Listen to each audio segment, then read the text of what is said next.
Welcome to the Rim Break Rodeo. We hope this video helps. In this video, I will show how to make bagel chips in the oven. First, gather your ingredients, bagels, olive oil, and your favorite seasonings like garlic powder or dried herbs. Day-old bagels work best for a super crispy result. Preheat your oven to 300 degrees Fahrenheit to ensure they bake evenly. This simple preparation sets the stage for delicious, homemade bagel chips that are perfect for snacking or dipping. Get ready to transform those leftover bagels. Now, let's get those bagels ready for baking.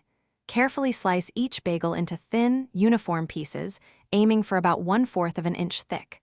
Consistency is key for even crisping. Arrange the slices in a single layer on a baking sheet, making sure they don't overlap. Drizzle a generous amount of olive oil over all the bagel pieces, then sprinkle your chosen seasonings evenly.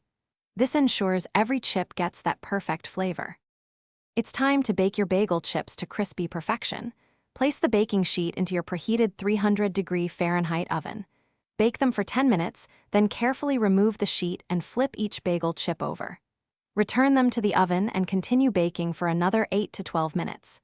Keep a close eye on them during this second phase, as ovens can vary, and you want them golden brown, not burnt.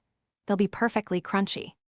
Once your bagel chips are beautifully golden and crispy, remove them from the oven and transfer them to a wire rack.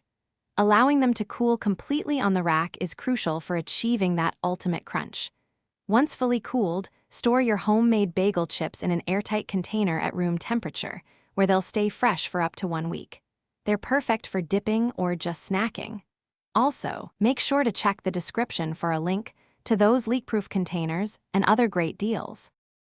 Thanks for watching. Consider subscribing if we helped you.